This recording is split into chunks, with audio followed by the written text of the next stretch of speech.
few summers ago, my girlfriend and I went camping with another couple in southwest Colorado, near the San Juan National Forest. It was one of those dispersed spots down a rough forest road, way off the main campground. Just a fire ring and a flat patch of dirt. The first night was perfect. We cooked, drank a bit, and crashed. The only sounds were wind in the trees and the river faintly in the distance. The second night, the other couple headed home early for work, so it was just me and my girlfriend. We were the only car on that road as far as we could see.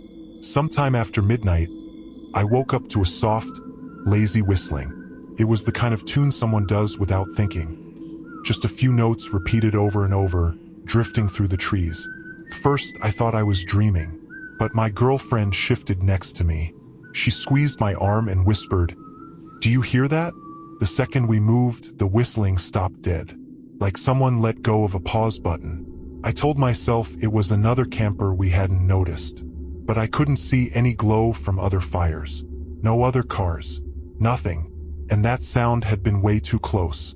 A few minutes later, I heard slow, deliberate footsteps in the dirt outside. Not an animal. These were heavy, human steps circling us. Something brushed the side of the tent near our heads. Just the nylon wall flexing inwards, inches from my face. I lay there frozen, trying to breathe quietly. Then came the smell. Cigarette smoke. Faint but nasty, drifting right through the fabric. Whoever it was stopped on my side and just stood there. He stood there for so long that my legs started to cramp from staying rigid. I kept waiting for the zipper to move. I was gripping my pocket knife so hard my hand hurt. But eventually, the steps wandered off into the trees again. The whistling started up a little farther away, then faded completely.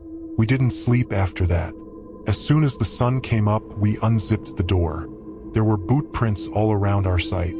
Whoever it was had walked between the tent and our car multiple times. Fresh cigarette butts were smashed into the dirt a few feet from our door. But then we saw the rocks. There were 3 little stacks of river stones, placed in a perfect triangle around the tent. I swear they hadn't been there the day before. Someone had built them while we were sleeping inside. On the narrow path back to the main road, we found something else. A piece of dark paracord tied between 2 trees at shin height. A trip wire. It was pulled tight and looked freshly cut. We threw everything into the car and drove straight to the ranger station to report it. The ranger took down our info, but he looked disturbed. He told us they had found a camp a mile up the ridge 2 days ago. No tent, just a sleeping bag hidden in a hollow log, and a pile of those same river stones. Whoever was sleeping there had a direct line of sight to our campsite. He had been watching us since we arrived. I used to love solo camping. I'm a photographer, so I would drive into the Smoky Mountains, find a quiet primitive site, and stay out late shooting the stars. This trip, I got to a small Forest Service campground on a weekday afternoon. 2 other groups were there at first, but both packed up when the sky turned gray. By dusk, it was just me, my car, and my little one-person tent. The rain started around midnight, steady but not crazy.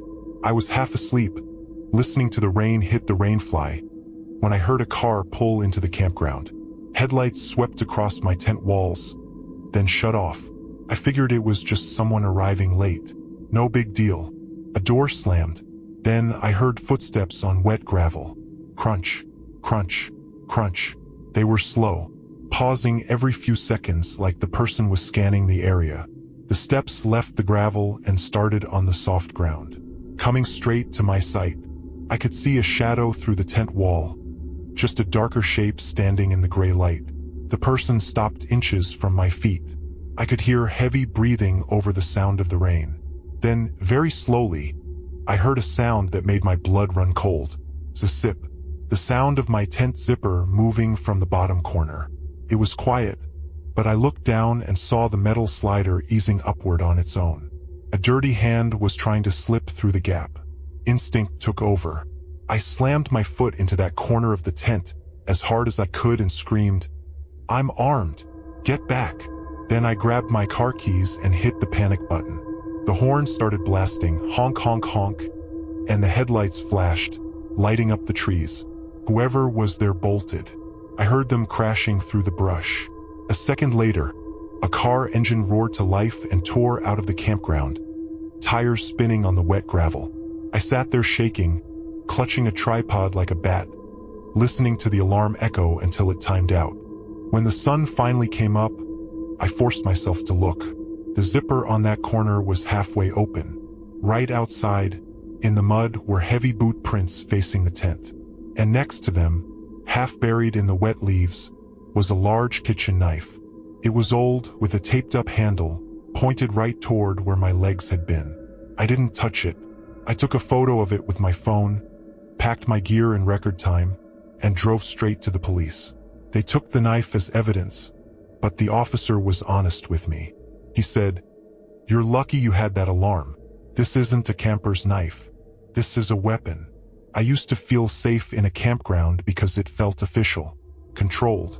But after seeing that rusty knife lying in the mud inches from my feet, I stopped camping alone completely. When I was 17, my friends and I used to camp on a sandbar off the Stillwater River, just outside our small Ohio town. You had to hike a mile to get there, so nobody ever bothered us. One Wednesday, 4 of us went out there to avoid the weekend crowd. By the time we reached the sandbar, it was almost dark. There was an old fire ring already built, so we set up right next to it. While we were gathering driftwood, my buddy kicked at the old ashes and found a stack of Polaroid photos. They were half burned, but you could still see the images. We picked them up, curious. They were pictures of tents at night. All the shots were taken from really close, angled down at sleeping bags, or right at the mesh doors of tents where people were sleeping inside. You could see their faces pressed against pillows, completely unaware. We didn't recognize the people. One photo showed a blue tent almost identical to mine, with a guy about my age passed out inside. It was creepy, obviously, but being stupid teenagers, we laughed it off. We figured some weirdo had been here weeks ago. I tossed the photos back into the ashes, but I couldn't stop thinking about them. That night, we made a big fire. By 1 in the morning, the flames died down. The only light was the glowing coals. We were all lying in the tent, trying to sleep, when I heard movement up on the ridge above the sandbar. Crunch, crunch. Slow, careful footsteps, like someone trying not to slide down the bank. I nudged my friend. "Listen," I whispered. All 4 of us froze. We heard the steps stop directly above us. Then click, a mechanical sound, like a shutter. A split second later, a bright white flash lit up the trees above us. It was blinding for a moment, then pitch black again. We stopped breathing. There was no lightning. That was a camera flash. Someone was up there, taking a picture of our tent. My dumb instinct was to unzip the door and run at them, but fear kept me pinned to the ground. We just lay there, holding our pocket knives, listening.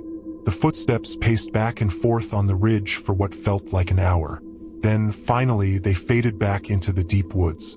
We waited until sunrise to move. We climbed up to the ridge. Fresh shoe prints were stamped into the mud, looking right down at our campsite. But the worst part was back at the fire ring, wedged under a rock that definitely wasn't there the night before, was a single, fresh Polaroid. It was still fully developing. We looked at it, and my stomach dropped. It was a photo of the 4 of us, taken from the tree line, capturing us standing around the fire when we had first arrived that evening. We were laughing, holding beers, completely oblivious. The camera angle was from behind a thick oak tree, maybe 30 feet away. He had been watching us since the moment we got there. He watched us find the old photos. He watched us burn them, and then he added one more to the collection. We packed up and ran. We never went back to the river. Sometimes I wonder how many other campsites he visits, and how many people have their picture in a stack somewhere, and never wake up to find it.